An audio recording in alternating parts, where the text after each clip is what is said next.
صحابی ابو العلا رضی اللہ تعالی عنہ بیان کرتے ہیں ان عثمان بن ابی العاص رضی اللہ عنہ اتى النبی صلی اللہ علیہ وسلم. عثمان بن ابی العاص رضی اللہ عنہ رسول اللہ صلی اللہ علیہ وسلم کے پاس تشریف لائے. فقال یا رسول اللہ صلی اللہ علیہ وسلم، اور کہنے لگے اے اللہ کے رسول صلی اللہ علیہ وسلم، ان الشیطان قد حال بینی و بین صلاتی، شیطان میرے اور میری نماز کے درمیان حائل ہو گیا ہے. یلبس علی صلاتی و قراءتی کما فی روایت اخری، مجھے نماز بھی بھلا دیتا ہے اور مجھے قراءت بھی بھلا دیتا ہے. یلبسها علی، مجھے کچھ پتہ نہیں چلتا میں نے رکعتیں کتنی پڑھی ہیں، مجھے کچھ پتہ نہیں چلتا میں اذکار کون سے کر رہا ہوں. نماز میں مختلف قسم کے خیالات اور وساوس آنا شروع ہو گئے.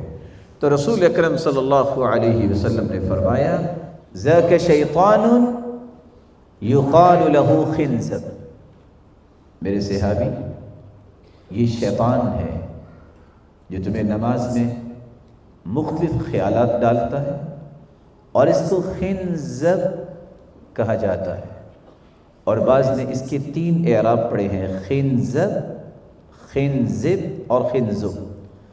اس شیطان کے متعلق یہ رسول اللہ صلی اللہ علیہ وسلم نے فرمایا فَإِذَا أَحْسَسْتَهُ فَتَعَوَّذْ بِاللَّهِ وَاطْفِلْ عَلَى يَسَارِكَ ثَلَاثًا، جب بھی نماز میں تمہیں کوئی خیال آئے اور نماز بھولنا شروع ہو جائے کہ میں کس رکعت میں ہوں اور میں کیا پڑھ رہا ہوں، اور شاید کہ یہ مسئلہ اس وقت بہت عام ہو گیا.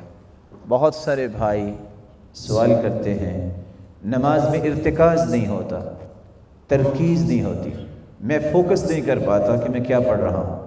رسول اکرم صلی اللہ علیہ وسلم کا دیا ہوا علاج استعمال کریں.